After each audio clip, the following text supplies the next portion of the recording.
Focus Himachal के दर्शकों का स्वागत है स्पेशल टॉक के इस एपिसोड में। आज के इस एपिसोड में हम जिन शख्सियत के साथ आपको रूबरू करवाने जा रहे हैं वो किसी परिचय के मोहताज नहीं हैं। बहुत सारे गीत उन्होंने लिखे हैं और हिमाचल के नामी गायकों ने उनमें अपनी आवाज़ दी है। तो मैं ज़्यादा ना बोलते हुए स्वागत करता हूँ शक्ति चंद राणा जी का। सर बहुत बहुत स्वागत है आपका इस ख़ास मुलाकात में। तो सर सबसे पहले तो हमारे दर्शकों को अपने बारे में थोड़ा सा बताइए। फोकस हिमाचल का और आपका विशेष आभार व्यक्त करता हूं कि आपने इतनी दूर आकर के जो है वो मेरे घर पर आकर के जो है वो आप इस इंटरव्यू को कर रहे हैं। ये अपने आप में एक बहुत सौभाग्य की बात है। शिक्षा जगत से संबंधित हूँ। लगभग 1971 में मैंने जो है वो शिक्षा विभाग ज्वाइन किया था। मेरी सबसे ज़्यादा जो पोस्टिंग का स्थान रहा है वो ये रहा है आपका ज़िला कांगड़ा ही और विशेष करके बैजनाथ क्षेत्र। मैं पहले एज स्नातक अध्यापक के रूप में था, बाद में लेक्चरर के रूप में रहा और मैं आखिर में 2004 में एज हेड मास्टर जो है वो उस पद से सेवानिवृत्त हुआ हूँ। ये एक बड़ा अच्छा सफ़र रहा जीवन का, जिसमें हमने शिक्षा के क्षेत्र में काफ़ी काम किया, मेहनत भी की और बच्चों से युवाओं से रूबरू हुए, उनको समझने का प्रयास किया। इसको लेकर के जो है वो काफ़ी हमारे अपने प्रयत्न भी रहे। तो मैं ज़्यादा तौर पे ज़्यादा तो क्या कहूँ, केवल इतना कह सकता हूँ कि कुल मिलाकर के जो मेरा शिक्षा जगत में जितनी भी सेवा काल रहा है मैं उससे पूर्णतः संतुष्ट हूँ। इसको लेकर के बहुत सारी चीज़ें भी हमने लिखने की कोशिश की है। बाद में चल कर के जो है वो साक्षरता या आपके दूसरे जो ये अभियान थे इनके बीच में भी मैं शरीक रहा और ये BRC वगैरह के कार्यक्रम स्कूलों में बाद में भी बुलाते रहे, तो उसमें भी हम सक्रिय जाकर के लोगों में जागृति पैदा करते थे। बच्चों के साथ इंटरेक्शन रहा। अगर इससे हट कर के मेरे जीवन के बारे में आप कहेंगे तो मैं केवल ये कह सकता हूँ कि सन 1974 के बाद जो है वो मेरा लिखने का एक क्रम जो था वो शुरू हुआ। जैसे कि आपने कहा कि मैं लिखता हूँ, गीत लिखता हूँ और बहुत सारे गीत हमारे स्थानीय कलाकारों ने गाए हैं। तो उसमें धीरज शर्मा हैं जो यहाँ मझैरना से हैं, संजीव दीक्षित हैं जो बैजनाथ से हैं और ये हमारे हिमाचल के स्टार सिंगर्स के बीच माने जाते हैं। और मेरा सौभाग्य ये है कि ये समकालीन हैं कि धीरज भी और संजीव दीक्षित भी ये उस समय पढ़ रहे थे और ये पपरोड़ा हाई स्कूल था उस समय और ये वहाँ मेरे स्टूडेंट भी रहे हैं। ये मुझे इनके साथ इनको पढ़ाने का जो है वो सौभाग्य भी प्राप्त है। बहुत अच्छी आवाज़ रखते हैं, बहुत पॉपुलर हैं, हम्बल हैं, सबमिसिव हैं। ये एक बड़ी बात होती है कलाकार के बीच में कि जब उसमें ईश्वर की कोई कला आ जाए तो उसमें कई बार जो है वो लोग जो है वो उनका जो है वो स्तर जरा थोड़ा ऊंचा हो जाता है। लेकिन ये लोग जो हैं ये जब भी मिलते हैं तो बहुत प्यार से और इज़्ज़त से पूरे मान सम्मान से मिलते हैं। सबसे पहला गीत मेरा धीरज ने गाया था और वो पहला ही लिखा हुआ गीत था, गड़े चुक्की चल पानी है जो तू गोरे तेरे पैर घस दे। ये SD कश्यप मंडी से स्टूडियो से उन्होंने रिकॉर्ड किया था और ये मेरे ख्याल शायद 80 के दशक की या 80 के दशक की बात है ये। तो उसके बाद फिर ये शौक़ में मुझे भी पैदा हुआ कि जब बच्चे गा रहे हैं तो चलो क्यों ना लिखा जाए। तो बस फिर वो आस्ते आस्ते लिखना शुरू हुआ। फिर यहाँ के स्थानीय जो साहित्यकार थे उनके संपर्क में आए। युवा होते थे उस टाइम पर, 28-29 साल उम्र होती थी, तो उसमें शौक़ था। लेकिन वो मंच के ऊपर जाने की या वैसे जा कर के अपने आप को जो है वो प्रोजेक्ट करने की वो कभी ख्वाहिश इतनी पैदा नहीं हुई।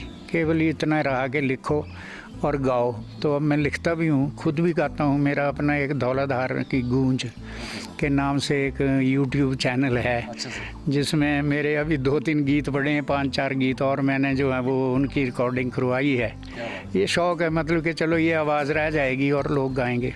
तो सर आपके काफ़ी गाने जो है जैसे हिमाचल के नामी गायकों ने गाए हैं, जिनका आपने नाम लिया, उन्होंने रिकॉर्ड किया और वो काफ़ी लोकप्रिय हुए। एक गाना ज़्यादातर जो हमारे दर्शक है, जो श्रोता है हिमाचल के, उनके जहन में आता है कि दंदे वाली पीड़ बुरी जेड़ी ताड़ू कर दी टणाका। और ये गाना मेरे भी बचपन में काफ़ी मेरा फेवरेट रहा है, तो मैं इसके पीछे की जो कहानी है उसके बारे में ज़रूर बताएं। वो मैं बताता हूँ आपको कि लोग आमतौर पर जो वो मैं बता रहा था ना कि उन्होंने कहा कि मेरे दंदे बड़ी पीड़, तो दूसरे ने बोला कि यार दंदे वाली पीड़ बुरी। अच्छा, तो मतलब वो जो लाइन थी ना, वो दंदे वाली पीड़ बुरी, ये मेरे माइंड में स्ट्राइक कर रही थी। मतलब अब ये कब 80 के दशक की बात है। तो उस टाइम पर पंजाब में प्रॉब्लम चल रही थी। वहाँ पर जो है आपने तो नहीं देखी होगी, लेकिन हमें पता है कि जब हम, क्योंकि हमारी उम्र ज़्यादा है, तो हमने देखा है वो सारा समय कि वहाँ पर पंजाब में आतंकवाद चरम पर था अपने। और लोगों को बसों से उतार के शूट किया जाता था। मतलब जो ट्रैवल कर रहे हैं बस रोक दी, शूट किए लोग, 10 20 30 आदमी मार दिए। उसके बाद फिर एपिसोड हो गया, कोई नहीं पूछता था। उसके बाद फिर ऐसे, और वो दंदे वाली पीड़ बुरी जो है वो जब मैं लिखने लगा तो मेरे माइंड में, वो जहन में वो चीज़ चल रही थी।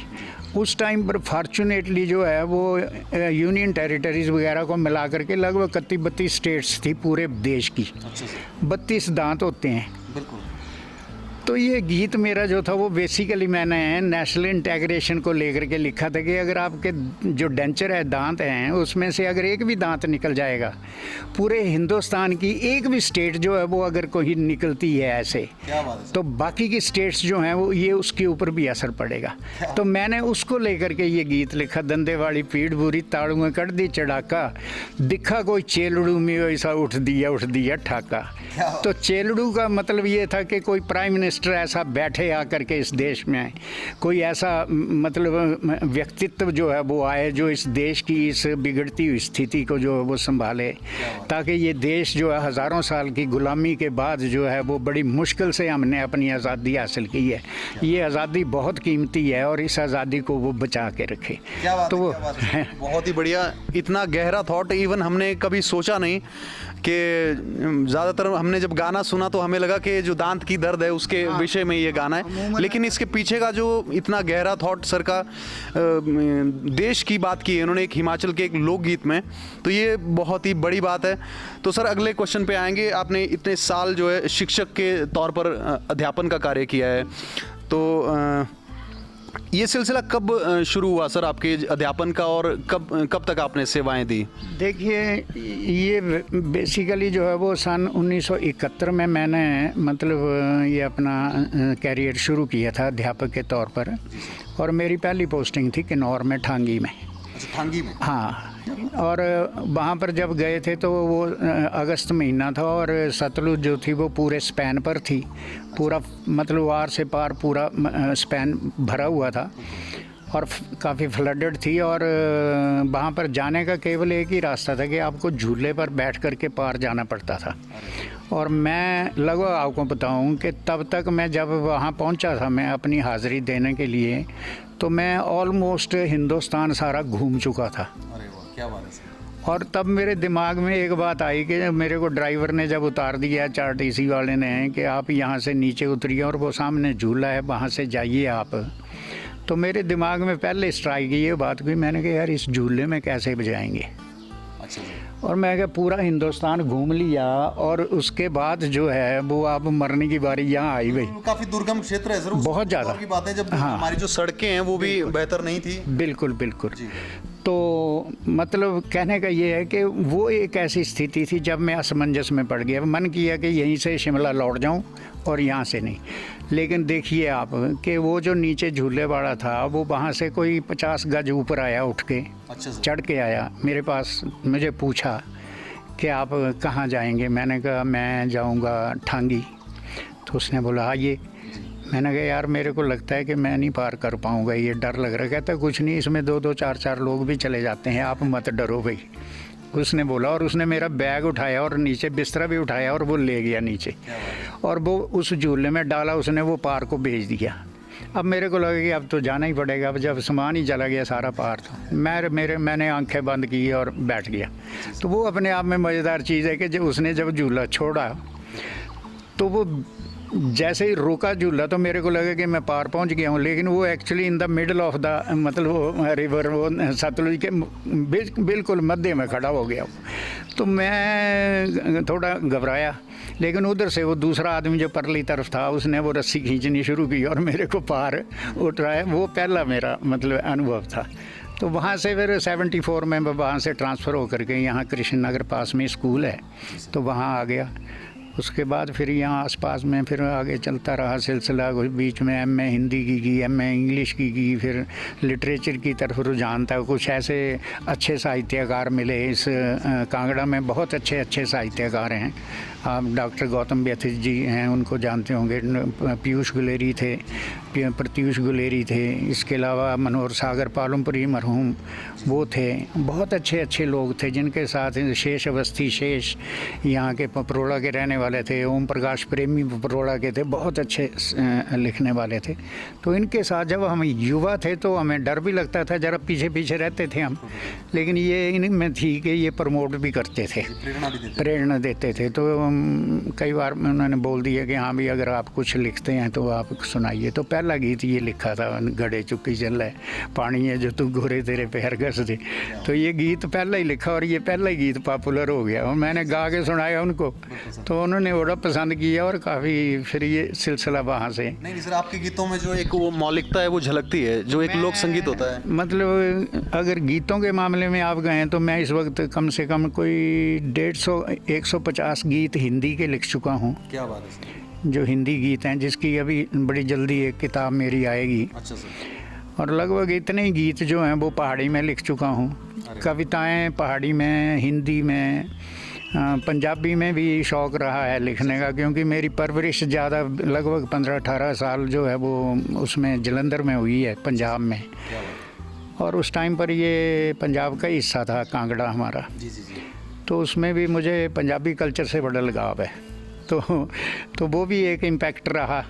तो हिंदी और पंजाबी के अलावा सर बात करें तो जैसे पहाड़ी लेखन की तरफ आपको कैसी प्रेरणा मिली? किसने आपको ऐसे मोटिवेट किया कि पहाड़ी में लेखन होना चाहिए अपनी माँ बोली में? अगर सही माने में मैं आपको बताऊं कि इसके लिए जो है वो मैं बहुत ज़्यादा आभारी हूँ डॉक्टर गौतम व्यथित जी का।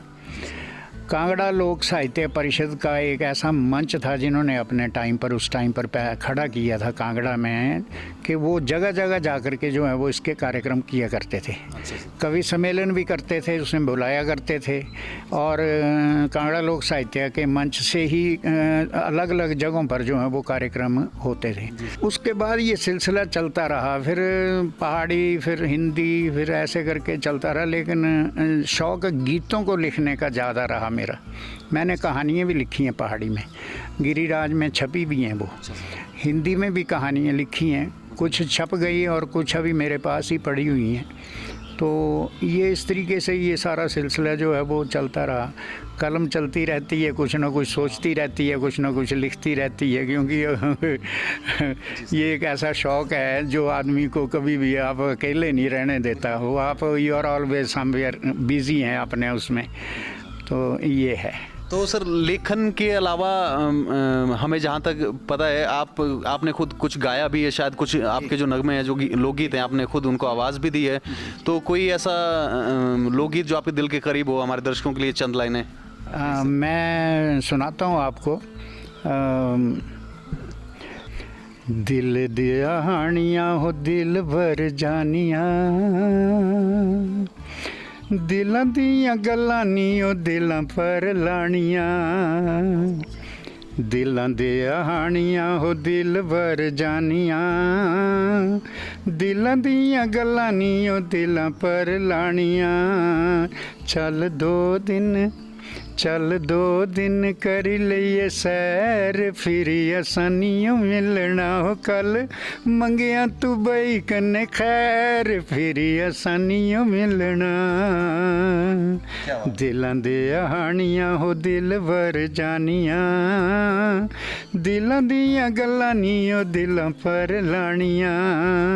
एक अंतरा सुनाता हूँ। हसी ने गलाई लिया हिकड़ू लाई लिया,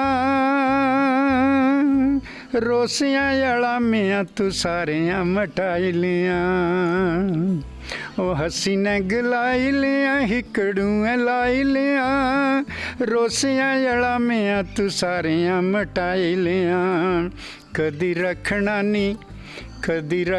नी मन चित बैर कल आसानियों मिलना हो चल 2 दिन करी लइए सैर फिर आसानियों मिलना दिलां दे हानियां हो दिल भर जानियां दिलां दियां गल्लां नी हो दिलां पर लानियां। क्या बात है सर, बहुत सुंदर सर, बहुत बहुत शुक्रिया आपका, बहुत ही सुंदर। मतलब आपकी आवाज़ आज सुनने का मौका मिला, हालांकि आपके गीतों को तो हमने सुना ही है, पॉपुलर जो हिमाचल के गायक हैं उन्होंने गाया ही है, पर आपकी आवाज़ से ये सौभाग्य मिला, हम भी धन्य हुए सर। जो कांगड़ा के अंदर साहित्य के आयोजन होते हैं उनको लेकर आप काफ़ी ये उत्सुक रहते हैं और काफ़ी प्रोत्साहन भरी नज़र से आप देखते हैं इन चीज़ों को, और इनको हमेशा आप आयोजित भी करते रहते हैं। इसकी क्या वजह है सर, ये थोड़ा सा हमारे दर्शकों को बताएं। मैं केवल एक बात कहना चाहता हूँ कि अगर हम एक इस तरीके का आयोजन नहीं करेंगे तो जो हमारे नवांकुर हैं, जो हमारे नए साहित्यकार जो बच्चे हैं, अगर कोई लिखने वाला है उसको अगर हम मंच नहीं दे पाएंगे तो उसकी वो प्रतिभा जो है वो उसमें निखार कैसे आएगा। मैंने मैक्सिमम कोशिश की है। अब इस वक्त लगभग 78 साल उम्र हो रही है और हम लगभग जो है वो 28-29 साल की उम्र से आगे चले थे लिखने वाले। तो मैंने देखा कि जब कभी भी कोई कार्यक्रम होता है उसमें हमारी कोशिश रहती है कि युवा बच्चे आएँ, अपनी कविताएं सुनाएं। अभी इस वक्त भी हमारा ये शेष साहित्य सदन एक नाम का यहाँ पर पपरोला में शेष जी के नाम से शेष अवस्थी शेष जो हैं वो पपरोला के साहित्यकार हुए हैं। बहुत अच्छी किताबें उन्होंने निकली हैं जिसमें पहाड़ी भी हैं और उन्होंने उर्दू में गज़लें भी लिखी हैं उन्होंने हिंदी में। तो उनकी ऑल ऑफ सडन जो है वो किसी बीमारी के चलते उनकी मतलब जो है वो गोलोक गमन हो गया। लेकिन फिर मेरे को लगा कि इनकी इस देन को अगर हम आगे नहीं लाएंगे पब्लिक में, जनता को पता नहीं लगेगा, तो ये साहित्यकार जो है वो ये एकदम जो है वो ये लुप्त हो जाएगा। और फिर उनके घर में जा कर के हमने उनसे बात की और वहाँ से बड़ा अच्छा रिस्पांस मिला। जो उनके बेटे हैं, उनकी मिसेज हैं, उनकी बेटी हैं डॉक्टर हैं, उनके दामाद डॉक्टर हैं, तो उन्होंने सब ने जो है वो कहा कि आप करिए इसको कैसे भी और हम इसमें जो है वो आपको मतलब मदद करेंगे। और जब आपको पता है कि एक साहित्यकार को कोई इस तरीके से मतलब हौसला मिल जाए तो ये एक अपने आप में बड़ी बात है। इस पपरोला में मैं एक बड़ी बात आपसे कहना चाहता हूँ कि जब भी कभी हमने किसी कवि सम्मेलन को, मुशायरे को, किसी सांस्कृतिक कार्यक्रम को कभी भी करने की बात रखी ना, मैसेज लालचंद ज्वेलर्स हैं जिनको मैंने जब भी बोला, वो मतलब मेरे स्टूडेंट भी रहे हैं, ये पपरोला के ज्वेलर हैं, उन्होंने कभी भी इनकार नहीं किया। उन्होंने कहा कि गुरुजी आप करिए। आप हैरान होंगे कि कितने कार्यक्रम जो हैं वो हम उनकी मदद से कर चुके हैं। एक वो और एक शेष अवस्थी जी के बेटे हैं, छोटे बेटे रजनीश अवस्थी, उनको जब भी बोला उन्होंने कहा गुरुजी आप करिए, जो खर्च होगा हम करेंगे।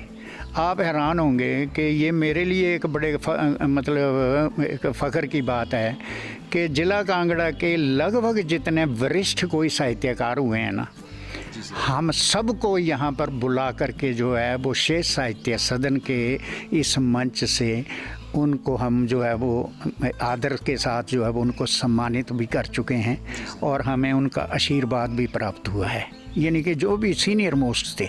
तो ये रहा कि उनके नाम से फिर जब ये संस्था चली तो आप इस वक्त देखिए कि इस संस्था में लगभग 30-35 के आसपास जो हैं वो सक्रिय लोग जुड़े हुए हैं, जिसमें लेडीज़ भी हैं, जिसमें जेंट्स भी हैं, युवा भी हैं, कुछ सेवानिवृत्त हो गए हैं, कुछ नौकरी कर रहे हैं। लेकिन ये है कि जब भी कभी कॉल देते हैं हम कि आप आइए, तो मेन मकसद जो है वो इसका कि साहित्य को जब आप पोषित और मतलब प्रोत्साहित नहीं करेंगे ना, जैसे आप ही आए हैं, मैं तो विशेष आभार व्यक्त करता हूँ फोकस हिमाचल पर का कि भावुक जी का कि उन्होंने आपको ये कहा कि आप उनके पास जाइए। मैं विशेष आभार व्यक्त करता हूँ कि इसी तरह की जब चीज़ें आप साहित्यकारों के पास जाएंगे, लेखकों के पास जाएंगे, गीतकारों के पास जाएंगे, आपको उनका अपना एक अनुभव मिलेगा और वो आगे के लिए आपके लिए जो है वो बहुत बड़ी बात रहती है। जो आपके श्रोता दर्शक हैं वो भी इस बात को देखेंगे ये सुनेंगे तो उनको एक लगेगा पता।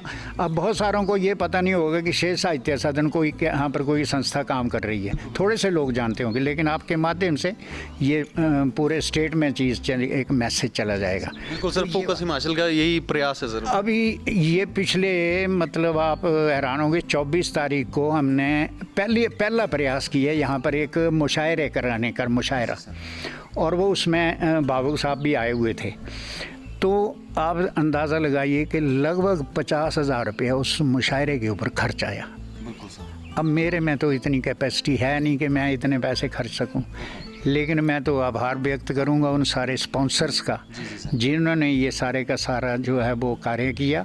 और मैं विशेष आभार उन साहित्यकारों का करूंगा जो चंडीगढ़ से, दिल्ली से, जम्मू से, शिमला से, सिरमौर से, मंडी से आकर के जो है वो यहाँ पर पहुँचे हैं। खास करके सिरमौर से आए हैं, वो गौतम शर्मा जी चंडीगढ़ से आए थे, डॉक्टर रस्तोगी, अंकुर रस्तोगी जी जम्मू से आए, पौमिला ठाकुर जी मंडी से आए। ये एक चीज़ जो है ये अपने आप में बहुत बड़ी है कि इतनी दूर से लोग हम उनको दे नहीं कुछ भी पाए, केवल इतना हुआ कि उनके आने की, रहने की, ठहरने की जो व्यवस्था थी, खाने पीने की, हम केवल वो कर पाए। तो मतलब ये है कि अगर संस्था के पास इतने साधन हों तो संस्था जो है वो और आगे इसको प्रोत्साहित करेगी। अब मैं महसूस कर रहा हूँ कि पपरोला में, बैजनाथ के अंदर, पपरोला के अंदर एक ऐसे नाट्य केंद्र की, एक ऐसे मंच की ज़रूरत है जहाँ पर जो है वो युवा बच्चे जो हैं उनके नाटक करवाए जाएँ, उनके जो अभिनय है उनको वो सिखाया जाए। कौन सिखाएगा, कौन बताएगा? हमारे जो पुराने वाद्य यंत्र हैं या हमारी पुरानी गीतियाँ हैं, जो हमारे पुराने पारंपरिक गीत हैं, उनको सहेजने का कोई उसकी डॉक्यूमेंट्री बने। हमारे पास हैं ऐसी लेडीज़ हैं जो कि पुराने गीतों को गाती हैं और बहुत अच्छे से रखा है। आज तो लुप्त होते जा रहे हैं, लेकिन अगर उनको हम उनका संरक्षित नहीं करेंगे तो कैसे करेंगे? मतलब तो ये है कि उसके लिए वो ज़रूरी है कि उसके ऊपर काम हो। तो जब 4 लोग मिल जाएंगे और अच्छे लोग जो हैं वो मिल जाते हैं, वो कहते हैं कि हाँ ठीक है जी कुछ करते हैं, तो फिर वो एक हौसला बढ़ता है। जब हमें कोई प्रोत्साहन नहीं मिलता तो हमें थोड़ी सी उससे निराशा होती है। सरकार बहुत अच्छा काम कर रही है, इसमें ऐसी कोई बात नहीं। अब देखिए ना, धर्मशाला कितने दिनों से एक कार्यक्रम चला हुआ है। एक कार्यक्रम आज ही मतलब मेरा ख्याल है कल होने वाला है, माता का बाग कांगड़ा में। तो विभाग तो अपनी तरफ से, सरकार अपनी तरफ से कोई कमी नहीं रखती है। मैं राज्य स्तर के कार्यक्रमों में भी हिस्सा ले चुका हूँ। वहाँ पर भी एक ही होता है कि कहीं से मैसेज आ जाता है तो पहुँच जाते हैं, अगर कोई ना बुलाए तो फिर पता भी नहीं लगता और मतलब वो बनती भी नहीं है बात। लेकिन ये सरकारी संरक्षण में चीज़ें जो हैं वो चलती हैं। लेकिन मैंने महसूस किया कि सरकारी संरक्षण के अतिरिक्त भी जब समाज साहित्य को प्रोत्साहित करने लग जाएगा ना, तो फिर हमें जो है वो बहुत सारी चीज़ें जो हैं वो उसमें दिक्कत, परेशानियां नहीं आएंगी। क्योंकि 4 आदमी इकट्ठे होंगे समाज के कि चलो यार आज एक मुशायरा कर लेते हैं, जो भी खर्चा पर्चा होगा वो हम कर लेंगे भी। आप नहीं सर, शुरुआत मुझे लगता है कि आपने जो एक पौध जो शुरू होनी चाहिए वो आपने कर दिया है, बना दिया है। और मेरे को उम्मीद है कि भी आने वाले जो युवा हैं लोग इसको वो आगे कंटिन्यू करेंगे। और हम उनको कह भी रहे हैं, उनको तैयार भी कर रहे हैं इसके लिए कि आप संभालिए इसको, आगे आने वाली इस विरासत को आपने कैसे संभालना है, आगे चलना है, रखना है। तो बहुत सारे ऐसे एक फैक्टर हैं जो अभी तक भी नहीं आए हैं मतलब आम आदमी के या उसके नोटिस में, क्योंकि लोगों के पास इतनी कला है। गांव में चले जाइए आप, जाना पड़ेगा, ढूंढना पड़ेगा उसको। लेकिन तो ये है कि मतलब मैं विशेष करके यही कहना चाहता हूँ कि मंच की बहुत ज़्यादा ज़रूरत होती है। संस्थाएं हैं यहाँ पर जो प्रोत्साहन करती हैं। अब नियर बाई स्कूल जो हैं आपके बैजनाथ में, वो कई बार कह देते हैं कि आप हमारा हॉल ले लीजिए, हमारा फर्नीचर ले लीजिए, हमारे यहाँ कर दीजिए। तो वो हमें खुशी होती है कि हाँ, साथ में जवाहर नवोदय विद्यालय है, इन्होंने कई बार हमारे कार्यक्रम करवा दिए। इनसे हमने कहा कि ऐसे करना चाहते हैं, कहते आइए आप। उनके बच्चे भी बैठ जाते हैं सुनने के लिए और उनको भी नई चीज़ मिलती है, बच्चों को भी। बच्चों के साथ जब तक इंटरेक्शन नहीं होगा ना यूथ के साथ, तो यूथ एक साइड को चला हुआ है। आपके माध्यम से मैं ये कहना चाहता हूँ कि आज जो नशे का रिवाज जितना इस तरफ जा रहा है ना, अगर आप संस्कृति को और संस्कारों को अगर देना चाहते हैं तो हर इंस्टीट्यूशन में जो है वो किसी न किसी साहित्य का कार्यक्रम जो है वो करवाइए, उसके माध्यम से मैसेज जाता है। साहित्यकार नशे के ऊपर भी अपने कविताएं लिखते हैं, अपने गीत लिखते हैं, वो भी सुनाएंगे, इसके जो है वो लोगों को, बच्चों को, यूथ को बताएंगे। और सबसे बड़ी इस वक्त हमारे यूथ को संभालने वाली बात है। ये बात मैंने महसूस की थी। पंचरुखी में एक कार्यक्रम हो रहा था, उस कार्यक्रम में एक एसएसपी आए थे पुलिस के धर्मशाला से, मुझे नाम उनका भूल गया है। उन्होंने एक बात कही थी कि अगर हमारा युवा इसी तरीके से नशे की लत में, जो दुश्मन की मतलब ये साजिश है, वो चाहता है कि देश का युवा जो है वो नशे में लिप्त हो जाए, तो फिर हमारी सेनाओं के लिए यूथ कहाँ से मिलेगा? कौन सी अचन के ऊपर जाएगा? तो उसके लिए आपको जो है वो वैसे ही यूथ चाहिए जो कि हर तरह से बिल्कुल नशे से मुक्त हों और अपने यूथ में वो लोग जो हैं वो जो कंट्री देश के लिए कर सकते हैं।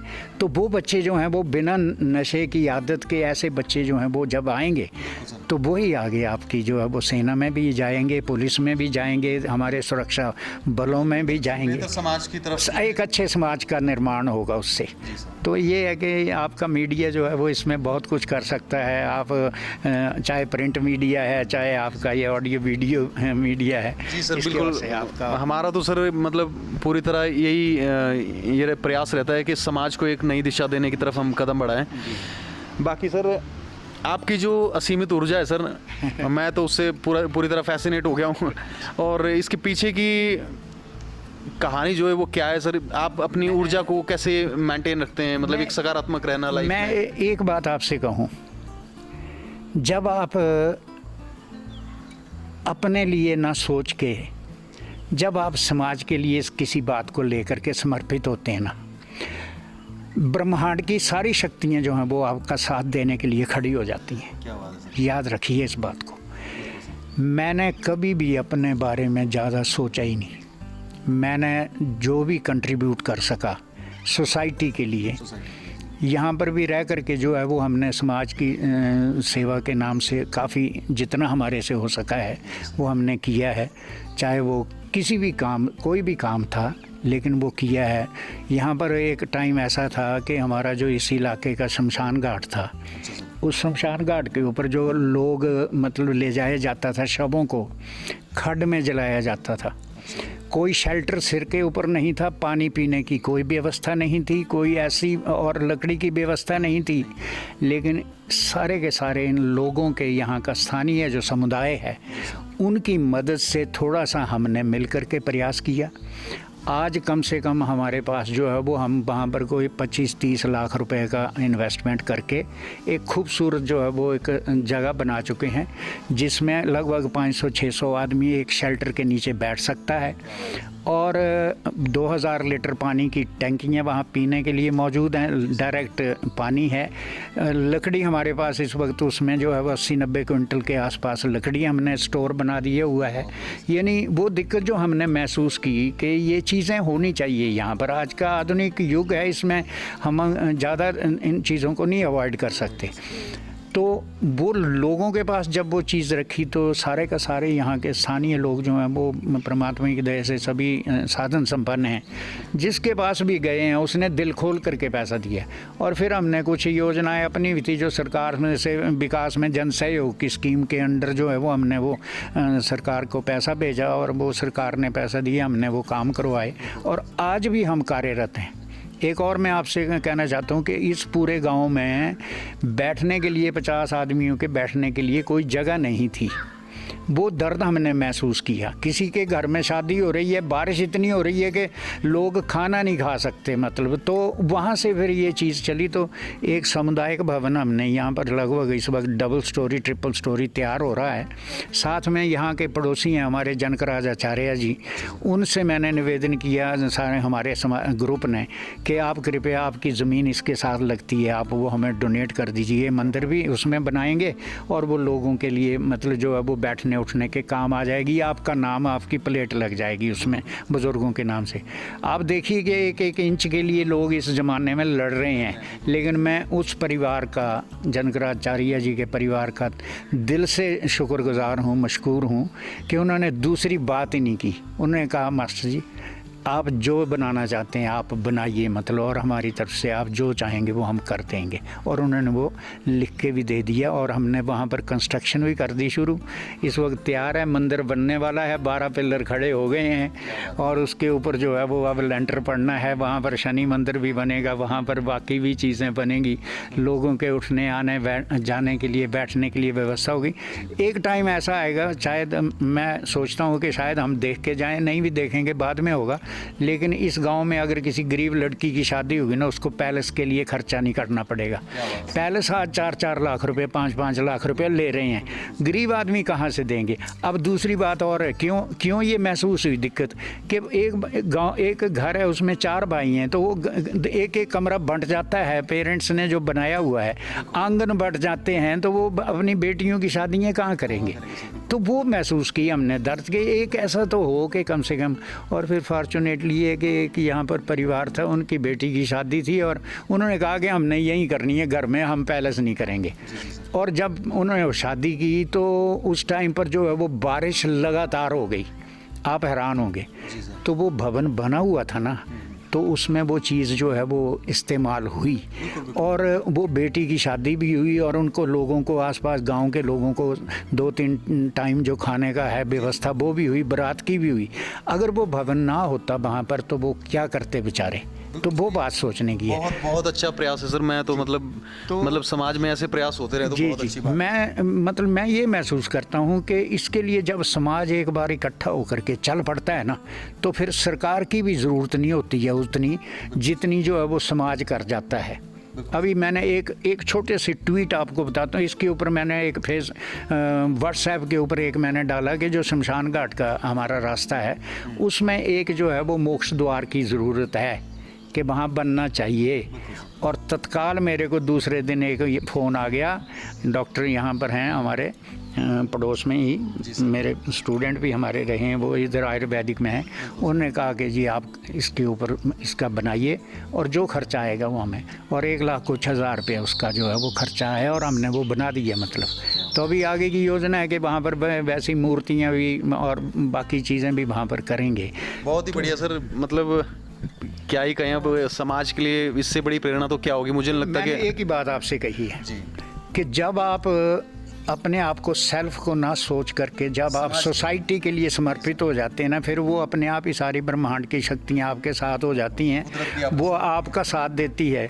यहाँ पर एक मिसाल दूंगा जग्गू नौरिया जी की, तो आप देख रहे हैं कि कितने एक्टिव रहते हैं वो, अपने इलाके में कितना कुछ करते हैं। तो वो अपने आप में एक मिसाल हैं। ऐसे बहुत सारे लोग आपको समाज में मिलेंगे जो इस पॉकेट में भी हैं। कहीं पर आपको देखना पड़ेगा कि हाँ भी वो कौन आदमी है जो कि सोसाइटी में इस तरीके से कर रहे हैं। अपने लिए तो सभी जीते हैं यार, वो भी क्या जीना हुआ। अगर आप समाज के लिए, आप देश के प्रति जो हैं वो आप जागरूक हैं, देश की चुनौतियों के आगे, क्या इस वक्त चुनौतियां देश के सामने हैं, अगर आप उनके आगे जागरूक हैं तो फिर मैं समझता हूँ कि वो अपने आप में बड़ी बात है। यही होना भी चाहिए। और एक इंसान के नाते जीवन तो इतना सा है, बिल्कुल सर, जीवन तो इतना सा है, इसमें तो एक दिन तो चले जाना है आपने, लेकिन आपकी छोड़ी हुई विरासत पीछे रह जाएगी। अच्छा किया होगा तो लोग बोलेंगे यार अच्छा था, खराब किया, बुरा किया होगा तो लोग बोलेंगे यार करा या चला गया, है ना। जी सर बिल्कुल। बीते 6-7 सालों से आप कैंसर जैसी गंभीर बीमारी से जूझ रहे हैं और आपने उससे लड़ के उस बीमारी को हरा दिया। तो ये इतना बड़ा चमत्कार के पीछे की क्या कहानी है सर, हमारे जो दर्शक हैं वो जानना चाहते हैं सर, प्लीज़। देखिए, मैं एक बात बताऊं आपको कि मैं लगभग 1.5 साल से जो है वो इस चीज़ से जूझ रहा हूं। मैंने इस बात को कभी आज तक जो है वो मीडिया में या अपने माफ़ी चाहेंगे सर हम दोस्तों में मैंने नहीं कहा। इसलिए नहीं कहा कि आदमी को अपनी खुशियाँ ज़रूर शेयर कर लेनी चाहिए, लेकिन जो है वो अपने दुख काहे को बताने हैं। मेरे को क्या दर्द है, मेरे को क्या पीड़ा है, वो क्यों, मैंने मस्ती में काट दिया सारे का सारा। और मैं ये समझता हूँ कि ये जो मस्ती है ना, ये उसकी दी हुई है ना। और ये उसी की वजह से है कि मैं आज इस तरीके से आपके सामने बोल रहा हूँ। साल 1.5 साल लगभग जो है वो मैं पीजीआई चंडीगढ़ भी और टांडा भी भागता रहा। मेरा मतलब प्रॉब्लम थी मेरे को गॉल ब्लैडर में, तो रिमूव भी हुआ और वो सारा का सारा। फिर बाद में स्टेज ये आई कि आपको ये चीज़ें लगेंगी, मतलब आपको ये प्रॉब्लम है और आपको करना पड़ेगा। तो मैंने कहा करिए। तो वो चलती रही, ट्रीटमेंट चलती रही। फिर लास्ट में जा कर के जब वो सारी की सारी चीज़ आई तो रिज़ल्ट जब उसका आया तो उन्होंने बोला कि रिज़ल्ट तो सेम आ रहा है भैया, अब फ़र्क तो कोई नहीं पड़ रहा है आपको। अच्छा सर। मैंने कहा जी कोई बात नहीं है, अब आप आगे का रास्ता बताइए क्या करना है। कहते कि आप you go for surgery, operation करवाइए। अच्छा सर। मैंने कहा जी ऐसा है कि कुछ भी हो लेकिन मैं ऑपरेशन के लिए इस उम्र में नहीं जाऊंगा। और मेरे को वहाँ पर पीजीआई के ही भी एक डॉक्टर ने मेरे को बोल दिया कि आप इस उम्र में ऑपरेशन ना करवाएं तो अच्छा है, क्योंकि आपको पता ही है कि ऑपरेशन करने वाले तो कर देंगे, लेकिन उसके बाद तो कोई वाकिफ नहीं बनेगा।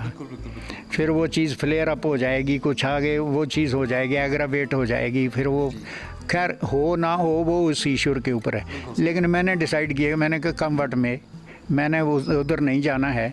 और अब भोलेनाथ हैं हमारे बैजनाथ की, में उनके चरणों में मैंने शरण ली है। बेसिकली मैं लंबो गांव से हूँ। अच्छा यहाँ का मैं रहने वाला नहीं हूँ, लेकिन बेसिकली मैं वहाँ से हूँ। लगभग 48-50 साल हो रहे हैं मेरे को यहाँ पर। हाँ, माइग्रेट यहाँ पर आ गया, यहीं पर नौकरी हो गई और मन में तब ये आया कि भोलेनाथ के चरणों में बैठना है बस यहाँ पर। तो मैं समझता हूँ कि वो उस सत्ता से बढ़ कर के कोई बड़ा वैद और डॉक्टर नहीं है, वो अपने आप में मतलब है। दूसरा सर, आपकी जो सकारात्मक एक दृष्टि है, जो सकारात्मक दृष्टिकोण है, मुझे लगता है कि वो भी कहीं ना कहीं हेल्प करता है ऐसी चीज़ों से पार पाने में। मैं बिल्कुल महसूस करता हूँ कि अगर ज़िंदगी में आप कितनी भी बड़ी से बड़ी अगर दिक्कत, कोई कठिनाई, कोई ऐसी दरपेश है ना, आप पॉजिटिव रहिए, आप पॉजिटिव रहिए और आप बिल्कुल जो है वो अपना उस मस्ती में रहिए उसकी। तो वो साइकोलॉजिकल है, बेंट ऑफ माइंड। हर एक तो नहीं कर सकता, हर एक की अपनी अपनी आदत है, अपना अपना सोच है। कि किसी को अगर बता दिए कि यार आपको ये प्रॉब्लम है और वो आदमी वैसे ही सुन करके ही जो है वो मायूस हो जाता है कि यार अच्छा ये प्रॉब्लम है, क्या करेंगे। तो मेरा मतलब कहने का मैंने कोई बात नहीं है, ये भी उसी का प्रसाद है। अब कोई कमी नहीं है ऐसी, मतलब तो परमात्मा की दया से जो है वो ये भोलेनाथ का, भगवान का आशीर्वाद है।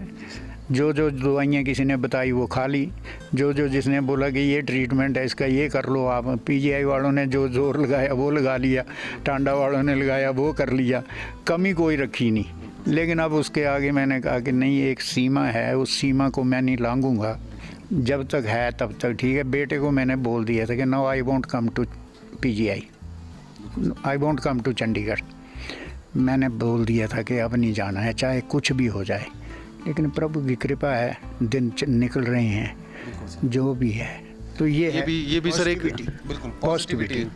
बिल्कुल सर, लाइफ के प्रति, समाज के प्रति अगर आप कुछ वो मैं तो सकारात्मक आखिरी दम तक भी अगर मेरे को ये मौका मिले कि मैं किसी काम आ सकूँ ना, तो मैं रात को 12 बजे बोलता हूँ कि जब मर्जी कॉल कर लो आपको, मेरे को कोई नहीं, चाहे वो कोई भी है, whosoever, irrespective of caste and creed, मेरे लिए सब बराबर हैं।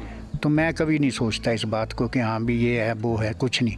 किसी ने कॉल दी है कि आपने ये करना है, तो जो मेरे से बन सकता है एक अपने मेरे सीमित साधनों के अंदर से मैं उस तरह प्रयास करता हूँ। तो सर अंत में आपकी जो प्रतिनिधि रचना है उसकी चंद लाइनें या जो भी आप अर्ज करना चाहें सर प्लीज़। तो गीतों के किसी भी इसमें जो आपको लगे कि दर्शकों को अच्छा लगे जो चीज़, मैं चाहता हूँ कि थोड़ा सा जो आदमी के अंदर जो उसका इनर जो इनहेरेंट मतलब वो चीज़ें होती हैं ना, कोशिश ये होनी चाहिए कि वो चीज़ें जो हैं वो उसकी बाहर आएँ। अब एक आदमी है जिसको कहानी लिखने का एक ईश्वर ने सॉफ्टवेयर डाल रखा है, अगर उसको आप बोलेंगे कि आप गीत लिखना शुरू करो, फुटबॉल खेलना शुरू करो, तो अब वो बात नहीं होगी। तो अब मैं तो ये महसूस करता हूँ कि मैं जब भी लिखने बैठता हूँ तो कोई ना कोई गीत या कोई कविता जो है वो मेरी मतलब इसमें आती है। तो मैंने एक गीत लिखा था इसके ऊपर शहीदों को लेकर के हिंदी में, तो वो उसकी 2-3 पंक्तियाँ अगर वो मतलब मैं देखता हूँ कि वो अगर मिलती हैं तो मैं आपको सुनाता हूँ। ये शहीदों को लेकर के है। महबूब गज़ल में दिल का क्या हाल दिखाऊं मैं, जो खून जिगर से लिखे वो शेर सुनाऊं मैं। ऋण सौरभ बतरा का माँ कौन चुकाएगा, कब कौन तिरंगे में घर आंगन आएगा। इन अमर शहीदों को माँ कैसे भुलाऊं मैं। महबूब गज़ल दिल का क्या हाल सुनाऊं मैं। जब सरहद पर अपने सर काटे जाएंगे, मज़हब को लेकर के दिल बांटे जाएंगे, किस दिल से माथे का सिंदूर मिटाऊं मैं। महबूब गज़ल दिल का क्या हाल दिखाऊं मैं। दिल गुल का बुलबुल का अब टूटा लगता है। बच्चों के लिए है ये, उसके शहीद के। दिल गुल का बुलबुल का अब टूटा लगता है, एक नाता अपनों से अब छूटा लगता है। इस उजड़े गुलशन को अब कैसे बसाऊं मैं। महबूब गज़ल दिल का क्या हाल सुनाऊं मैं। और शेर देखिए, इस बाग की कलियों को अब तन्हा खिलना है, बिन तेल के बाती को अब तन्हा जलना है। इन पूछती आँखों से क्या नज़र मिलाऊं मैं। महबूब गज़ल दिल का क्या हाल सुनाऊं मैं। आखिरी शेर है। तकदीर बुलंदी पे दिल शाद नहीं करना। कहते जब अच्छा वक्त आ जाए तो खुश भी नहीं होना चाहिए। तकदीर बुलंदी पे दिल शाद नहीं करना, दिल लम्हे मुबारक पे नाशाद नहीं करना। तिरंगे में लिपट सेहरा, तिरंगे में लिपट सेहरा जब बांध के आऊं मैं। महबूब गज़ल दिल का क्या हाल सुनाऊं मैं जो खून जिगर से लिखे, वो शेर सुनाऊं मैं, वो शेर सुनाऊं मैं। क्या बात है सर, बहुत खूबसूरत। शहीदों के लिए आपकी रचना बहुत ही सुंदर और मतलब एक मन को छू जाने वाली रचना है सर। आपकी तो सारी रचनाएं वैसे ही उम्दा हैं। एक गीतकार के तौर पर, एक साहित्यकार के तौर पर, एक समाज सेवक के तौर पर और एक शिक्षक के तौर पर आपको देखें तो ये आपका जो कंट्रीब्यूशन है वो समाज के लिए बहुत ही बड़ा योगदान है सर। यही महसूस करता हूँ कि हम क्या दे जाएंगे समाज को। जी सर। क्या दे जाएंगे। अगर आपको ईश्वर ने जो है वो दे रखा है तो जो आप दे सकते हैं वो दे जाइए। क्योंकि मैं एक बात महसूस करता हूँ जितेंद्र भाई के जो कुछ मिला है ना हमें, चाहे वो मुझे मिला है, चाहे आपको मिला है, चाहे वो किसी और को मिला है, चाहे बड़े को मिला है, छोटे को मिला है, जो कुछ मिला है ना वो इस समाज ने तो दिया है। ये ऋण है हमारे ऊपर इस समाज का। तो हम किसी न किसी तरीके से जो अब इस ऋण को अगर लौटा जाएंगे तो दिल को सुकून होगा कि हाँ यार, वट एवर मेरी जितनी कैपेसिटी थी, कैपेबिलिटी थी, जितनी मेरे अंदर ईश्वर तूने जो है वो डाल रखी थी, मैंने अपनी तरफ से मैक्सिमम जो है वो देने का प्रयास किया है। आगे तू जान, तेरा काम जाने, तेरे को क्या पसंद है। तो ये मतलब मैं कहना चाहता हूँ कि ये सोच ऐसी होनी चाहिए कि whatever we have got from the society. Society के प्रति हमारा जो है वो कुछ उत्तरदायित्व है, हम उसको रहें। हज़ारों साल पुरानी संस्कृति है हमारे देश की। ये संस्कृति जो है इसका कोई मुकाबला आपको विश्व में नहीं मिलेगा। मैं आज भी देखता हूँ सोशल मीडिया पर कि विश्व के लोग जो हैं वो आकर्षित हो रहे हैं भारत की ओर। तो मैं ये चाहता हूँ कि हमारा आज का यूथ जो है अपनी इस पूरी परंपरा से, पारंपरिक हमारी जो संस्कृति है इसके साथ जुड़े, इसको समझे, इसको दिल से महसूस करे। आज हम वेस्ट की ओर भाग रहे हैं, जबकि वेस्ट जो है वो हमारी ओर आ रहा है कि वहाँ पर जो है वो भारत में अगर सही माने में आप देखो, आप चले जाइए, चाहे वृंदावन चले जाइए, कहीं चले जाइए, आपको वहाँ पर जितने भी लोग मिलेंगे उनके पास काफ़ी देने को है। और वो मतलब यही कहते हैं कि हाँ, भारत जैसी संस्कृति और कहीं विश्व में नहीं है। तो मैं यही कहना चाहता हूँ और यूथ से मेरा ये निवेदन है कि वो नशे से दूर रहें। आपके माध्यम से अगर ये मैसेज चला जाए तो ये अपने आप में बड़ी बात है। ये थैंक यू वेरी मच। बहुत बहुत शुक्रिया सर, आपका कीमती समय लिया और आपके निजी जीवन में से कुछ खास जो पल हैं। आपकी ज़रूरत से ज़्यादा मैंने बोल दिया, पता ही नहीं चला बातों बातों में। आप देखिए, अभी दिन था, शाम थी और अब एकदम से बादल आ गए हैं। धौलाधार के नीचे हम बैठे हुए हैं, पूरे बादल ऊपर हैं और एकदम अद्भुत सर। ये बहुत ही अच्छी मुलाकात रही। आपसे मुखातिब होना हमारे लिए मतलब गर्व की बात है। तो दर्शकों, ये थे शक्ति चंद राणा जी, एक बेहतरीन गीतकार, एक शिक्षक, एक साहित्यकार और एक समाज सेवी के रूप में, जैसे कि इन्होंने बताया। और शक्ति चंद राणा जी हमारे युवाओं के लिए और हमारे प्रदेश के लिए, देश के लिए एक प्रेरणा का स्रोत हैं। इतनी बड़ी गंभीर बीमारी से जीत कर लौटना और अपने अंदर एक सकारात्मक ऊर्जा के संचार को बनाए रखना, ये मुझे लगता है कि शायद ऐसे लोग विरले ही होते हैं हमारे समाज में। बहुत बहुत शुक्रिया दर्शकों, बहुत बहुत शुक्रिया सर आपके कीमती समय के लिए। धन्यवाद। जय हिंद, जय हिमाचल।